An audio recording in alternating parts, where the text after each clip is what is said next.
Hello everyone, this is Ed from On My Turntable, here again to film another episode for my new channel, which I just started a little over a week ago. So this is my second video that I'm filming here for my channel, for the vinyl community. First off, I want to say thank you to the folks that watched my first video, gave me some great comments, some encouragement, some thumbs up, some subscribers, so I really appreciate that. And this is what it's all about, just engaging with folks that are into vinyl as much as I am and having fun, because we all know it's fun to have a record collection, but it's a bit more fun when you get to talk about it. So this has actually been a good time for me the past few weeks, and looking forward to see where this takes me.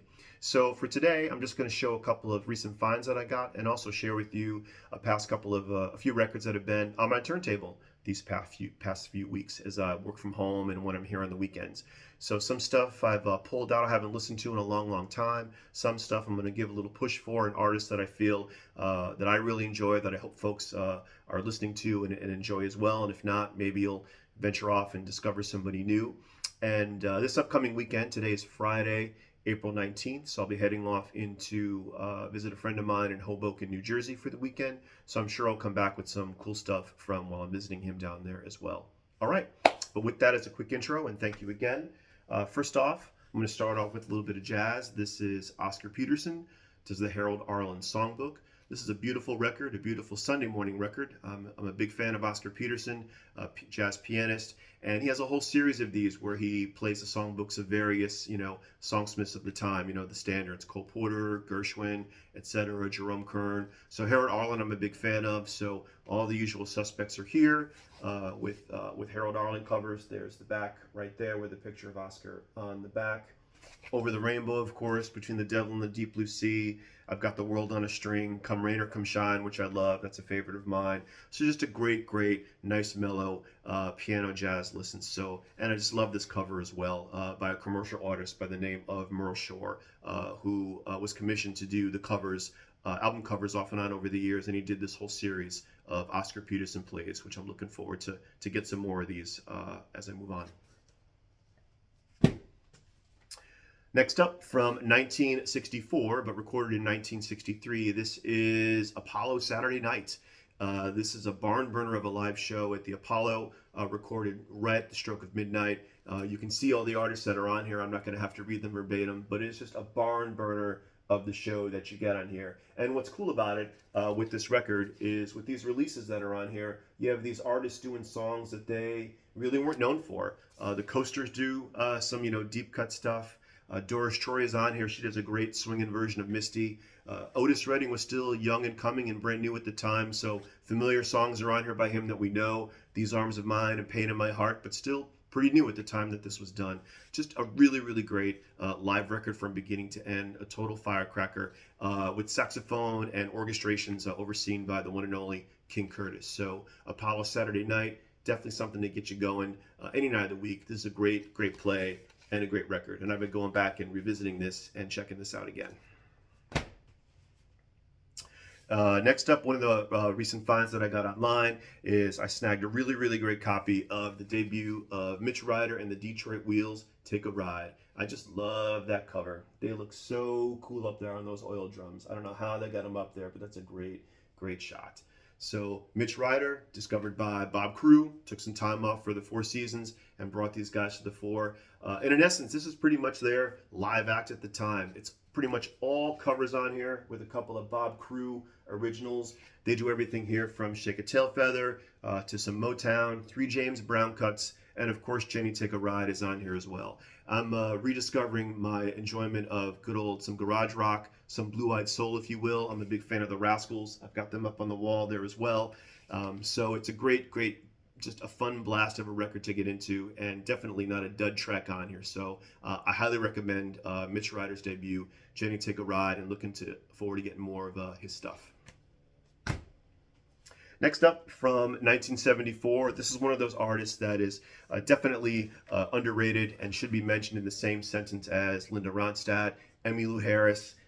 So that's where she belongs, and she's performed with those folks before, and she's played with everybody, sung with everybody, a singer, if you will, and completely revered, and that is Tracy Nelson.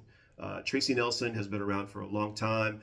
This came out in 1974 on Atlantic, and all the pieces were in place to make this, a big, big record. Bob Johnston produced, of Bob Dylan fame. A whole bunch of great Nashville session musicians are on here. Her duet with Willie Nelson is on here, After the Fire Is Gone, with harmony by Linda Ronstadt. Just a great record, great songs. Her song that she's known for is called Down So Low. That's her song. She wrote it. A lot of artists have covered that song. And this is something that really deserves just a lot more love and a lot more recognition and awareness. Her solo career is pretty sporadic. Every time something came out, it was a different label. Originally, she was in Mother Earth from the 60's, a nice, funky little hippy-dippy band, which is some kind of good stuff. But this record is really where it's at. Just great funk, blue-eyed soul. She's got that beautiful voice. It really is just a great soulful record. Does a really great version of Bob Dylan's It's a Lot to Laugh, It's a Train to Cry, which is really unique and different and really funky. So if you've heard of her before and not sure where to begin or what she sounds like, this is a good place to start that, and still a very affordable LP to pick up. So that's Tracy Nelson, self-titled, from 1974 on Atlantic. Really great stuff. I play this all the time. Next up, another artist who is overlooked and underrated. The critics love him, the public not so much of a big hit. That is Mink Deville, aka Willie Deville. Mink Deville was Will DeVille's band for many years. He did a few releases under the Mink Deville moniker before he put stuff out under his own name, Willie DeVille. This is Le Chat Bleu from 1980. Capitol Records. This is the third Mink Deville release, and at the time, Capitol Records didn't know what to do with it. They were expecting a new wave record from a new wave artist, and what they got was a lot of 60s pop, a lot of strings, a lot of calypso, flamenco, some straight up rock and roll. Doc Pomus is on here. He does 3 songs with Mink Deville on this, wrote with Willie. Just a great, beautiful sounding record. Very dramatic in some places, but just a great style and sound. And the critics loved it. Nobody bought it. Capitol didn't promote it, and it's a shame because it really is just a fantastic record. So once again, Mink Deville, if you've heard of the band or heard of the artist, Willie DeVille, and you're not sure where to start, definitely check out Le Chat Bleu. Very affordable. It's a great catalog. I highly recommend you picking this up. Next up, onto my college years in 1987. I've been revisiting some stuff that I used to play and bands I used to go see, and one of them was Scruffy the Cat. Scruffy the Cat from Boston, Mass. This LP is called Tiny Days from 1987. They just released 2 proper LPs, I believe, with a couple of EPs, and that was the end of Scruffy the Cat. But these guys, this is just a great, a bar band is a simplification. Every song on here is just a total fun fest and just rocks. A great picture of the band right there. Produced by Chris Butler of Waitresses fame. He produced this record, which is fantastic. Chester Chesterman, right there in the middle, is the lead singer and main songwriter. Just phenomenal stuff. Every song on here is going to get you going. This is an LP where if you got someplace to go on a Saturday night, or you got to get off the couch and clean the house because you got company coming over, this record will definitely get you moving. So I highly recommend checking out Scruffy the Cat with Tiny Days. Really good barn burner rock and roll stuff. If you like the Blasters, Jason and the Scorchers, etc., Young Fresh Fellows maybe, this is something that you're going to like. And lastly, I'll end off with one last jazz release. This is Mose Allison, a tribute to Mose Allison, If You're Going to the City. Mose Allison is a great jazz pianist, a great songwriter, very much bebop daddy-o kind of style, very laid back. So this is a bunch of artists doing all songs that were written by him. I had forgotten how many songs Mose Allison had written when I listened to his releases on Atlantic and other labels. It's mixed in with some covers, but to have all of his songs here in one place is fantastic. Covering Mose Allison on here, you've got Taj Mahal, you've got Iggy Pop, you've got Bonnie Raitt, Richard Thompson's doing Parchment Farm, which is the song Mose Allison is most known for. Frank Black is on here. Dave Alvin and Phil Alvin from the Blasters are on here. Even Fiona Apple, Ben Harper, Charlie Musselwhite. This is a beautiful tribute to Mose Allison, and a really beautiful, well put together package. I'll show you the gatefold in here.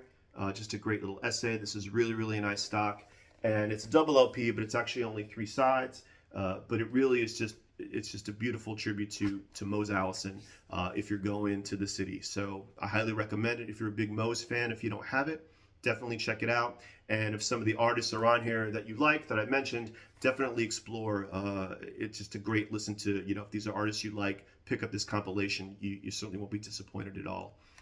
That's it. That's all that I had for today. I'll put some links down below to some of the artists that I mentioned. YouTube has everything, so I'm sure I can find something on there. You can get a little sampler of some of the things that I talked about today. Once again, thank you very much for all of the watches and the likes and even some of the subscriptions. I really appreciate that. I'm having a good time.